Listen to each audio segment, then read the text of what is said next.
हरे कृष्णा। शिल प्रभुपाद की जय हो। गुरु महाराज की जय हो। श्रीमद् भगवद गीता यथारूप अध्याय 14। अध्याय का नाम प्रकृति के 3 गुण। श्लोक संख्या 2। इदं ज्ञानम् उपश्यित मम संयमम् आगतः सर्गे अपि न उपजायते प्रलयः न विवदन्ति च। आइए अनुवाद पढ़ते हैं। इस ज्ञान में स्थित होकर मनुष्य मेरी दिव्य प्रकृति स्वभाव को प्राप्त कर सकता है। देखिए, भगवान कह रहे हैं कि इस ज्ञान में, है ना, ये जो ज्ञान भगवत गीता का जो ज्ञान मिल रहा है, इस ज्ञान में स्थिर होके, स्थिर मतलब स्थिर भक्त कौन होता है? जो डेली सुनता है वो स्थिर है। और जो कभी कभार जब मौका मिले, टाइम मिले तब आ गए, तो वो स्थिर नहीं है ना। स्थिर वस्तु क्या होती है? जो एक जगह टिकी रहे। और अस्थिर वस्तु वो होती है जो एक जगह ना टिके, है ना। तो क्या करना है? स्थिर अवस्था मतलब एक जगह रुकना है। स्थिर होकर मनुष्य ऐसी चीज दिव्य प्रकृति स्वभाव को प्राप्त कर सकता है। इस प्रकार स्थित हो जाने पर, अगर स्थित हो जाएंगे तो क्या होगा? स्थित हो जाने पर वह ना तो सृष्टि के समय उत्पन्न होता है और न प्रलय के समय विचलित होता है ना। जब सृष्टि के समय उत्पन्न, निर्माण, ब्रह्मा जी सृष्टि का निर्माण करते हैं और प्रलय के समय सब तहस नहस कर देते हैं, है ना। तो जब ये हमारी सृष्टि बनी थी, तो जब प्रलय हुआ था तो सत्यवत्र नाम का एक राजा था, है ना। केवल वो बचा था और कुछ कुछ ऋषि कुमार बचे हुए थे। तो भगवान ने सत्यव्रत को सेवा दी कि आप क्या करें, एक नौका लेके जाएंगे, वहां पर ऋषि कुमारों को लेंगे और सारा जो ये सृष्टि है वो क्या हो जाएगी, उस पर पानी पानी भर जाएगा, सब डूब जाएगा। तो ऐसे ही प्रलय आएगी। तो सत्यव्रत वही राजा हैं जिनके हाथ पर जब वो स्नान कर रहे थे तब एक छोटी सी मछली उनके हाथ में आ गई थी। तो मछली कहने लगी, हे राजन, मुझे अपनी शरण दीजिए। तो राजा बोले, आपको शरण की क्या आवश्यकता है? तो मछली ने कहा कि राजा, ये जो तालाब है ना, ये तालाब में बड़ी मछलियां मुझे खा जाएंगी, मुझे अपनी शरण में ले लीजिए। तो सत्यव्रत ने कहा कि मेरा महल तो बहुत बड़ा है, आपको कोई बात नहीं, आप तो छोटे से तुच्छ प्राणी हैं, आपको शरण हम अब दे देंगे। तो राजा ने छोटे से जीव को तुच्छ कह दिया। तो वो मछली को ले गए। अब महल में छोटे से कलश में उन्होंने रख दी। अब कलश में जैसे ही मछली रखी है, कलश के आकार से बड़ी मछली होने लग गई। तो राजा, फिर मछली बोले कि हे राजन, राजन, ये कलश तो बहुत छोटा है ना, मुझे दूसरे बर्तन में रखिए। तो राजा ने एक बड़ा टब लिया, उसमें उस मछली को रखा। फिर वो मछली उस टब के आकार से भी बड़ी होने लग गई। हे राजन, राजन, ये टब भी बहुत छोटा है। तो फिर क्या हुआ कि उन्होंने एक बड़े से तालाब में उसको रखा। स्विमिंग पूल था उनके यहाँ, तो वो स्विमिंग पूल से भी बड़ी हो गई। अब राजा समझ गए कि ये भगवान ने मेरे को सबक सिखा दिया, क्योंकि मैंने क्या कहा उस मछली को, तुच्छ प्राणी का, मेरा महल तो बहुत बड़ा है। तब सत्यव्रत ने हाथ जोड़ के कहा, प्रभु आपने मुझे शिक्षा दी है ना। तब भगवान जो हैं, तब वो कहाँ पे छोड़ के गए? समुद्र में छोड़ा उन्होंने। और उस समय वो समुद्र के आकार से भी बड़ी मछली बन गई, क्योंकि वो मत्स्य अवतार था भगवान का। भगवान का पहला, भगवान के 24 अवतार है ना, भगवान के 24 अवतार हैं। भगवान के 24 अवतार हैं। 24 अवतारों में से एक अवतार, सबसे पहला अवतार मत्स्य अवतार है। तो मत्स्य अवतार में भगवान, सारी सृष्टि समाप्त हो चुकी थी, प्रलय आ चुका था।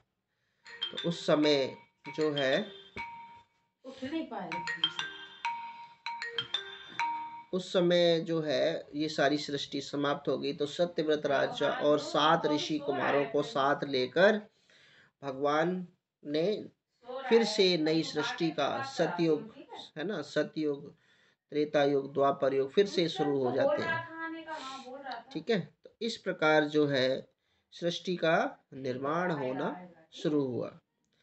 तो ये जो कहानी यहीं पर है कि एक दिन क्या हो जाएगा कि सब कुछ प्रलय हो जाएगा, सब कुछ समाप्त हो जाएगा, सब कुछ समाप्त हो जाएगा। और वो समाप्त होने के बाद क्या होगा कि भगवान किस पर कृपा करेंगे, है ना, सृष्टि निर्माण में किस पर कृपा करेंगे। तो ये जो बताया गया यहाँ पर इस श्लोका में, यही बताया गया, सृष्टि उत्पन्न, जब प्रलय होगी तो भक्त लोग भगवान के धाम में होंगे, है ना। जब सृष्टि का निर्माण होगा तो भी भक्त लोग भगवान के धाम में होंगे। तो बार बार आना, निर्माण करना, ये चीज अच्छी बात नहीं है। घर बनाओ फिर टूट जाए, फिर बनाओ टूट जाए, फिर बनाओ टूट जाए, फिर बनाओ टूट जाए, ये अच्छा नहीं है। इसलिए हमें भगवान के घर रहना चाहिए। भगवान का घर चिंतामणि धाम। भगवान के घर में चिंतामणि धाम क्या है, वहां पर स्वयं प्रकाशित होता है, वहां पे कल्पतरु वृक्ष है।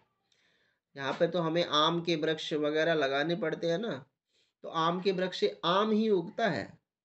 लेकिन कल्पतरु वृक्ष से, आम के वृक्ष पे जो भी वृक्ष है, उसे बोले सेब चाहिए तो सेब मिलेगा। और सेब भी एक खाने के बाद वो सेब वहीं पे लगा रहेगा, कभी समाप्त नहीं होता। ठीक है, लेकिन ये व्यक्ति समझ नहीं रहा कि मुझे यहीं पर आनंद मिल रहा है। तो इसलिए भगवत भक्ति करके व्यक्ति अपने घर को जा सकता है, ऐसे धाम में जा सकता है। तो यहाँ पर बताया गया कि सृष्टि ना प्रलय के समय विचलित होता है। तात्पर्य पढ़ते हैं। तात्पर्य श्रील प्रभुपाद के माध्यम से। श्रील प्रभुपाद की जय हो। पूर्ण दिव्य ज्ञान प्राप्त कर लेने के बाद मनुष्य भगवान के गुणात्मक समता प्राप्त, उसका एक स्वरूप समाप्त नहीं होता। वैदिक ग्रंथों से ज्ञात होता है कि मुक्त आत्माएं वैकुंठ जगत में पहुंच चुकी होती हैं। देखिए, प्रभुपाद भी बोल रहे हैं, मुक्त आत्माएं क्या हैं, वैकुंठ जगत में चली जाती हैं। वे निरंतर परमेश्वर के चरण कमलों के दर्शन करती हुई अपनी दिव्य प्रेम भक्ति में लगी हो रहती हैं। अतएव मुक्ति के बाद भी भक्तों का अपना निजी स्वरूप नहीं समाप्त होता। भक्तों का निजी स्वरूप समाप्त नहीं होगा। भगवान की कृपा हमेशा बनी रहेगी भक्तों पर। सामान्यतः इस संसार में जो भी हम ज्ञान प्राप्त करते हैं वह प्रकृति के 3 गुणों द्वारा दूषित रहता है। जो ज्ञान इन गुणों से दूषित नहीं होता वह दिव्य ज्ञान कहलाता है। जब कोई व्यक्ति इन दिव्य ज्ञान को प्राप्त होता है तो वह परम पुरुष के समक्ष पद पर पहुंच जाता है। जिन लोगों को चिन्मय आकाश का ज्ञान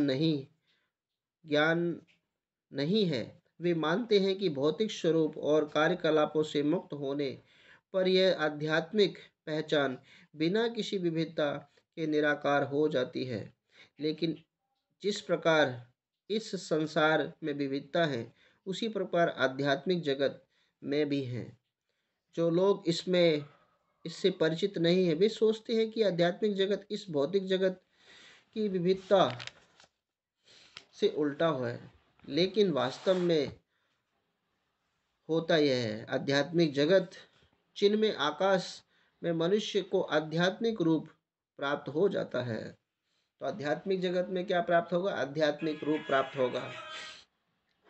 वहाँ सारे कार्यकलाप आध्यात्मिक होते हैं और आध्यात्मिक स्थिति भक्ति में जीवन कहलाती है।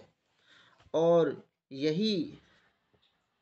यह वातावरण अदूषित होता है और यहाँ पर व्यक्ति गुणों की सृष्टि से परमेश्वर के समक्ष होता है। ऐसा ज्ञान प्राप्त करने के लिए मनुष्य को समस्त आध्यात्मिक गुण उत्पन्न करने होते हैं। जो इस प्रकार आध्यात्मिक गुण उत्पन्न कर लेता है वह भौतिक जगत के सृजन या उसके विनाश से प्रभावित नहीं होता है। तो जो आध्यात्मिक प्राप्त कर लेगा उसको ना तो उसका विनाश होगा और ना ही उसका सृजन भी नहीं होगा, निर्माण भी नहीं होगा। वो परमानेंट भगवान के धाम में रहेगा। तो इस प्रकार जो है हमें भगवान के धाम में जाने के लिए प्रयत्न करना चाहिए। लेकिन है ना, कलयुग है, कलयुग में नाम के आधार पर जा सकते हैं, तो वो भी नाम में भी रुचि नहीं है, शास्त्र में भी रुचि नहीं है, तो रुचि फिर किस में होगी, है ना। हमारी रुचि माता जी भी हैं, एक उनका नाम रुचि है। तो सभी को नाम के आधार पर चलना चाहिए, जिन्होंने अपने अपने नाम रखे हैं। रुचि रुचि माता जी को भगवान के नाम में रुचि होना चाहिए, है ना, अन्य जगह रुचि नहीं होना चाहिए। प्रीति माता जी हैं, भगवान के नाम में प्रीत होनी चाहिए, है ना। उमा माता जी हैं, तो क्या है, नाम में क्या होना, जैसे नाम है उमंग, नाम में उमंग होना चाहिए, है। मोनिका माता जी को कभी मौन नहीं रहना चाहिए, हमेशा नाम लेते रहना चाहिए। तो इस प्रकार सभी को अपने नाम में बहुत, भगवान के नाम में आसक्ति रखनी चाहिए और वो भगवत धाम जा सकता है। हरे कृष्णा। श्रील प्रभुपाद की जय, गुरु महाराज की जय हो। ठीक है। वांछा कल्पतरुभ्यश्च कृपा सिन्धुभ्यो एव च पतितानां पावनेभ्यो वैष्णवेभ्यो नमो नमः। हरे कृष्णा। कृष्णा हरे हरे, हरे राम हरे हरे, हरे राम हरे हरे, प्रभु जी की जय हो, राम की जय हो। किसी भक्त का कोई प्रश्न है? किसी का कोई प्रश्न हो तो कर सकते हो। ठीक है, धन्यवाद। वांछा कल्पतरुभ्यश्च कृपा सिन्धुभ्यो एव च पतितानां पावनेभ्यो वैष्णवेभ्यो नमो नमः। हरे कृष्णा। प्रभु जी प्रणाम। हरे कृष्णा माता जी प्रणाम। प्रभु जी बहुत सुंदर आपने क्लास की और आनंद आया था। प्रभु जी क्लास ना सुना तो कुछ ऐसा लगता शून्य शून्य सा, कुछ है ही नहीं। हरी हरी प्रभु जी बहुत अच्छा लगा। हम तो आज सोच रहे थे आज सुन ही नहीं पाएंगे प्रभु जी, लेकिन आपकी कान्हा जी की। ठीक है माता जी, बहुत धन्यवाद। प्रभु जी एक प्रश्न है। हाँ जी माता जी। जैसे कि एक जगह पे हमने पढ़ा था, मतलब कि जो मतलब जैसे कि भगवान के भक्त होते हैं तो उनकी सेवा मतलब रक्षा करना भगवान का ही वो है, लेकिन जैसे कि मतलब जो मतलब अपने आसक्त होते हैं पता नहीं किस चीज में, फिर उनकी सेवा करने का मौका उनके शिष्य को मिल जाता है। ये चीज क्या है प्रभु जी? हाँ हाँ, भगवान तो हमेशा ही रक्षा करते हैं, और लेकिन क्या करें, संसार भगवान में ध्यान कम लगाता है और संसार में ध्यान ज़्यादा लगाता है। तो भगवान ने स्वतंत्र रखा हुआ है, और क्योंकि अगर हम बंधन में रहेंगे तो बंध नहीं पाएंगे। भगवान ने हमें ये स्वतंत्रता दी है, जीव को स्वतंत्रता दी है। इसलिए क्या है कि भगवान भगवान की भक्ति इस रथ से, मतलब ये रथ रूपी शरीर जो है ना, इससे भगवान की सेवा करनी चाहिए। आसक्ति जो है वो संसार में थोड़ी कम रखनी चाहिए। और भगवान हर जगह ही रक्षा करते हैं, ऐसा नहीं है कि भगवान रक्षा नहीं करते। वो हमारे नेत्र जो है उसको देख नहीं पाते कि कहाँ पे भगवान रक्षा कर रहे हैं। दिव्य दिव्य नेत्र नहीं है ना, इसलिए हमें नहीं दिखता। हरे कृष्णा।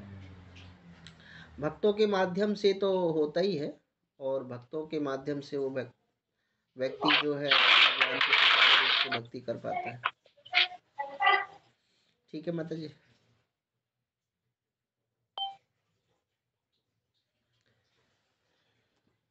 तो मतलब